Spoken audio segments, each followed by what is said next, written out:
ዓለም ላይ ካሉት በሺዎች የሚቆጠሩ ከተሞች ውስጥ የትኞቹ ናቸው ህይወቶን ሙሉ ለሙሉ ሊቀይሩ የሚችሉት? አንዳንዶቹ ታሪክን ያስታውሶታል፣ ሌሎቹ ደግሞ የወደፊቱን ያሳዩታል።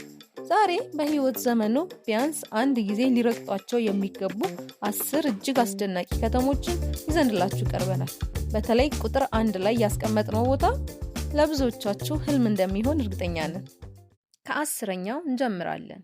10ኛ ጃፓን ወይም ቶኪዮ። በዝርዝራችን 10 ደረጃ ላይ ያለችው ቶኪዮ ናት። ቶኪዮ የጥንታዊ ባህልና የከፍተኛ ቴክኖሎጂ ፍጹም ጥምረት ናት። በሺዎች የሚቆጠሩ የኒዮን መብራቶች፣ የሚጣፍጡ ምግቦችና እጅግ የሚገርሙ የሰዎች ስነ ስርዓት ያላት ከተማ ናት።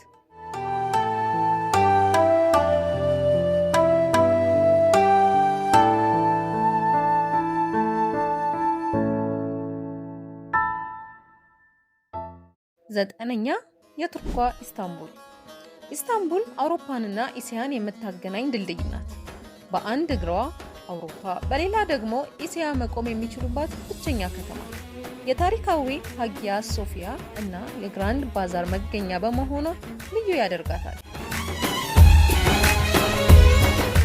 በስምንተኛ ደረጃ ያስቀመጥንላችሁ ጥንታዊቷ ሮም ከተማ ጣሊያን። የታሪክ አፍቃሪ ከሆኑ ሮም ለርሶ ናት። ከተማዋ ክፍት የሙዚየም መዘክር ትመስላለች። ኮሎሲየም እና የሮማኒያን ስልጣኔ ፍርስራሾች ወደ ኋላ 1000 ዓመታትን መልሰው ይወስዷታል። ሰባተኛ ኒውዮርክ።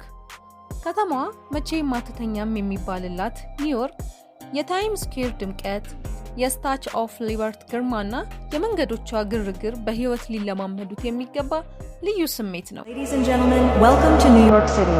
Explore the towering skyscrapers. ስድስተኛ ኬፕ ታውን ደቡብ አፍሪካ። በአፍሪካ ምድር ደግሞ ኬፕ ታውን ትጠቀሳለች። በታብል ማውንቴን የተከበበችው ይህች ከተማ የባህር ዳርቻዎቿና የተፈጥሮ ውበቷ ወደር የለውም።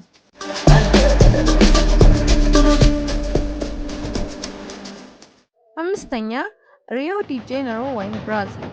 በካርኒቫል ጭፈራዎቿና በክርስቶስ ቤዝ ሐውልት የምትታወቀው ሪዮ የደስታና የሙዚቃ ከተማ ናት። ኮፓካባና የባህር ዳርቻ ላይ ፀሐይ መሞቅ የማይረሳ ትውስታ ይሆንልዎታል። አራተኛ ላይ ውቢቷ ፈረንሳይ ትገኛለች፣ ፓሪስ።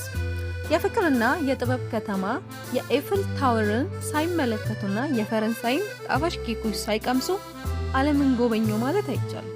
ፓሪስ ሁሌም ልዩ ናት።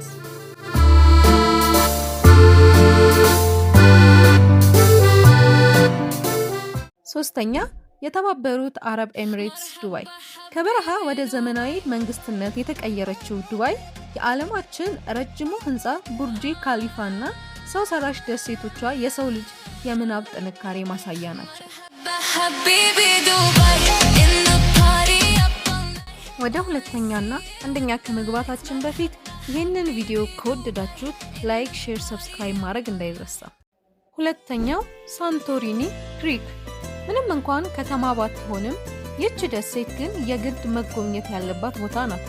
በነጭ ቀለም የተቀቡ ቤቶቿና ሰማያዊ ጣሪያዎቿ በተለይም ደግሞ ፀሐይ ስትጠልቅ የሚታየው እይታ ወደ ሌላ ዓለም ይወስዶታል።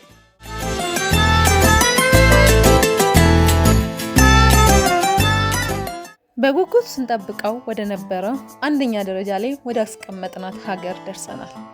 ኩስኮ ፔሩ። በአንደኛ ደረጃ ላይ የተቀመጠችው ኩስኮ ናት። የጥንታዊው ኢንካ ስልጣኔ መገኛና ወደ ምስጢራዊው ማቹ ፒቹ መግቢያ በር፣ ተፈጥሮና ጥንታዊ ጥበብ የተዋሃዱባት ድንቅ ቦታ ናት። እንግዲህ ዛሬ ያቀረብንላችሁ 10 ከተሞች እነዚህን ይመስሉ ነበር። እናንተስ ከነዚህ ከተሞች ውስጥ የትኛውን መጎብኘት ትመኛላችሁ? ወይም የጎበኛችሁት ካለ ስሜታችሁን በኮሜንት አጋሩ። ቪዲዮውን ከወደዳችሁት ላይክ ማድረጋችሁንና ለወዳጆቻችሁ ሼር ማድረጋችሁን አትርሱ። እንዲህ አይነት አስደሳች መረጃዎች እንዲደርሷችሁ ደግሞ ቻናሉን ሰብስክራይብ አድርጉ። ስለተከታተላችሁን እናመሰግናለን። በሚቀጥለው ቪዲዮ እስከምንገናኝ ሰላም ሁኑ።